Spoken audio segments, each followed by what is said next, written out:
Programang ito ay rated SPG. Striktong patnubay at gabay ng magulang ang kailangan. Maaaring may masiselang tema, lengguwahe, karahasan, sexual, horror o droga na hindi angkop sa mga bata.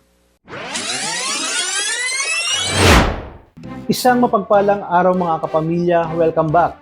At narito ang mga pinakamainit na tagpo sa FPJ's Batang Quiapo. Matapos ang matinding bakbakan ay tuluyan ang nasukol ang mga Montenegro, ngunit itong si Tanggol at ang ilan sa kanyang mga kaibigan ay nakatakas, habang si Ramon naman ay naisugod na sa ospital na nakaposas. Sa kanyang pagdating ay nakahandusay siya sa kama na walang kamalay-malay, puno ng sugat mula sa armas ni Rigor. At bawat kanyang paghinga ay tila ba nakikipaglaban siya kay kamatayan, dahil kahit anong oras ay maaari siyang malagutan ng hininga. Habang siya ay nasa ospital, ay nakakulong naman sina Boss Divina, Emil, Don Julio at Marites, na tila ba nagwagina ang kapulisan.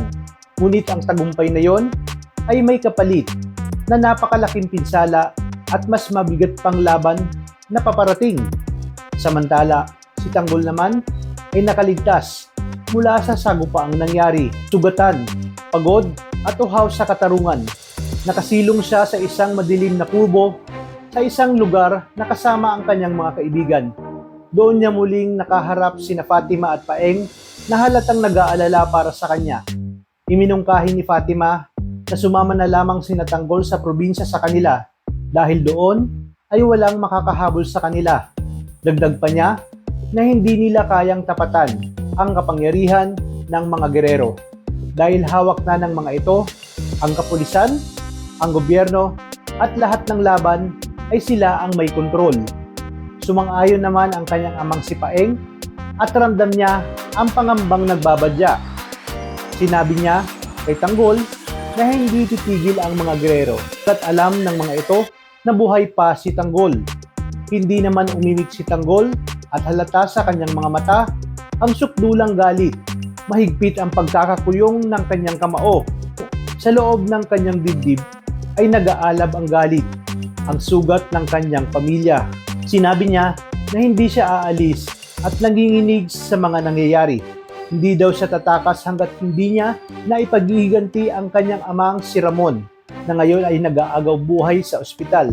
At sisiguraduhin niya na pagbabayarin niya ang mga Montenegro, lalong-lalo na umano itong si Rigor. Dagdag pa niya na kung tatakas siya ay sino pa daw ba ang lalaban para sa kanyang pamilya.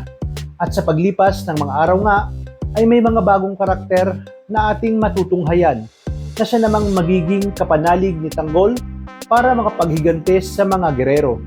Di kalaunan ay lalabas din ang katotohanan at ang tungkol sa nangyaring dayaan sa eleksyon dahil magtataredor si Lucio sa mga gerero. Nais kasi niya na maagaw ang kapangyarihan ng mga gerero, kaya aaminin niya ang nangyaring dayaan sa eleksyon.